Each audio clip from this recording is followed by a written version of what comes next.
Welcome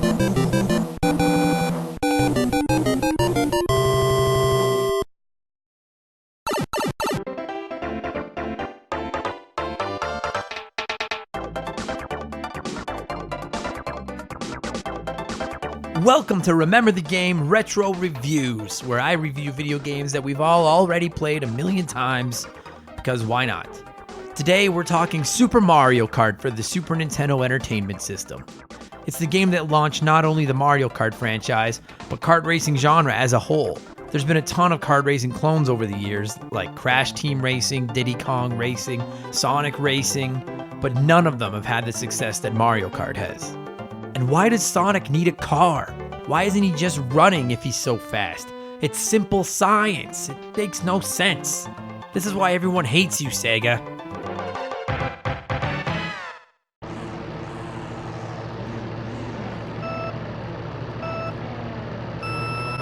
The Mario Kart series is probably my favorite franchise in gaming aside from the core Mario games themselves.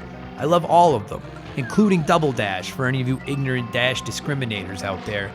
But the original Super Mario Kart is still a standout in the series for me.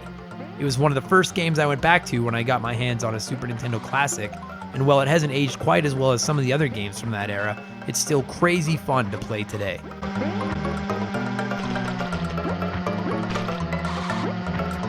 The roster's pretty basic. There's no Dry Bowser or Baby Rosalina's here, but it does the job. The racers are split into 4 categories. You have Mario and Luigi, of course, as your boring, we're good at everything characters. Yoshi and Princess have great acceleration, but they handle like they're driving on ice all the time. Bowser and Donkey Kong Jr. make up your heavyweight division, and they have the best top speed in the game, but it takes them forever to get going. Haha! I'll show him how it's done. Peach will be able to resist this. Here we go. Kick it! God damn it! Koopa, you work for me! I gotta lose some weight. And then there's the Wiener Kids, Koopa Troopa and Toad. We are not wieners! I gotta go, my damn wiener kids are listening. They bounce off everything and get pushed around really easily, but they don't lose a lot of speed when they go off-road.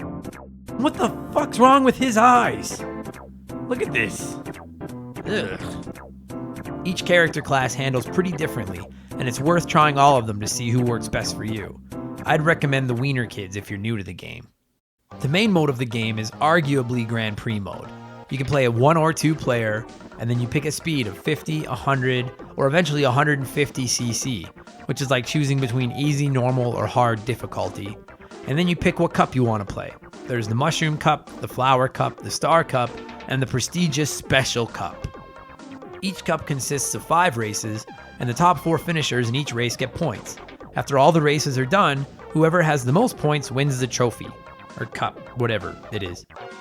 And then you get to watch that character's cool little trophy ceremony thing. Everything's coming up, Koopa Troopa, baby! Second place again, Luigi, yeah, you douchebag! Like, ow! I've had it up to here with everyone around here. I hate this place. I'm two-fisting at 10 a.m. because of the way you guys treat me. Jumping on my head, Yoshi, you jackass, always trying to eat me and then spit me out. Why don't you brush your teeth? I'm taking my money and moving to Sonic. I hate it here. The tracks are awesome too. A lot of them are actually set in locations from the Super Nintendo's flagship title, Super Mario World. You have Donut Plains, Choco Island, Spooky Ghost Houses, Vanilla Lake, Koopa Beach, Bowser's Castle. I used to love that they set all these courses in different areas inspired by Super Mario World, instead of just going with the standard go-kart tracks over and over. This game also introduces the iconic Mario Kart staple, Rainbow Road, which is so hard.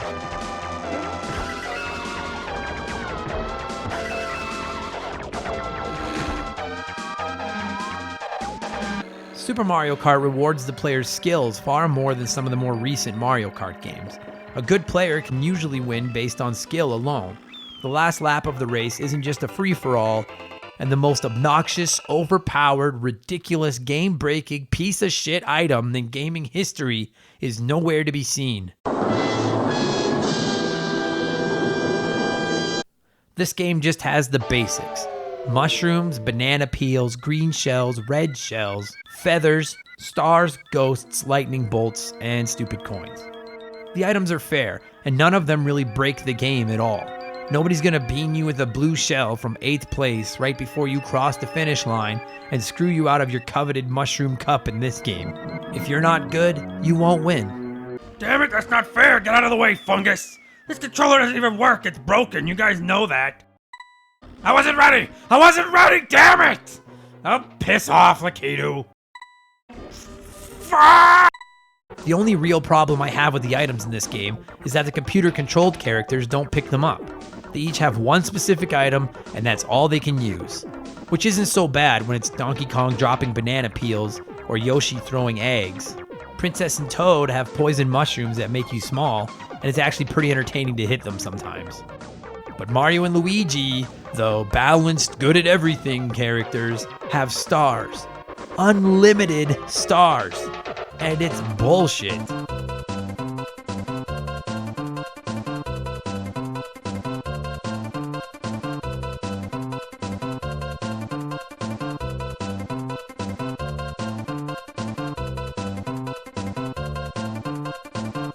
Outside of Grand Prix, you have the boring stuff like the one-on-one match races in 2-player mode and time trial, which can actually be pretty great for practicing a certain course.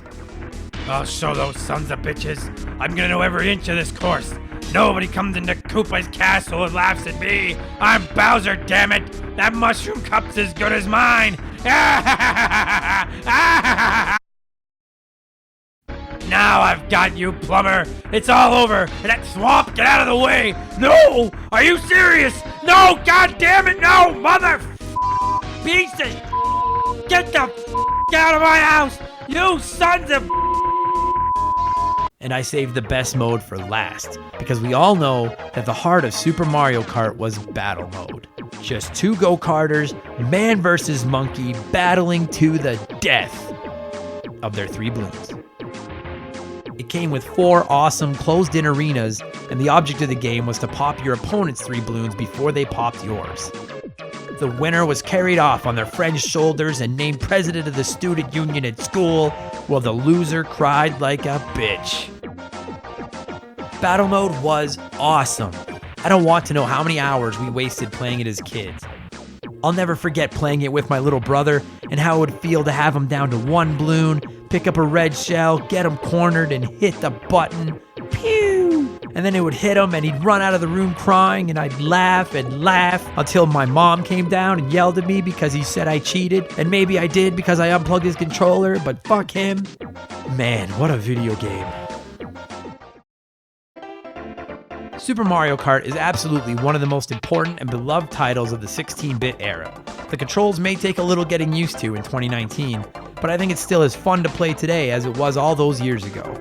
It features a great variety of courses, an outstanding soundtrack, and it's as fun a multiplayer experience as you'll find on the Super Nintendo. I give Super Mario Kart 6 Koopa Kids out of 7. And that's going to do it for this edition of Remember the Game Retro Reviews. If you liked it, subscribe to this bad boy. If you hated it, say it in the comments. And if you want to hear even more of my retro game rambling, check out my podcast, Remember the Game. We even have an episode entirely about Super Mario Kart. There's a link in the description box below. Thanks for watching. I'll see you next time.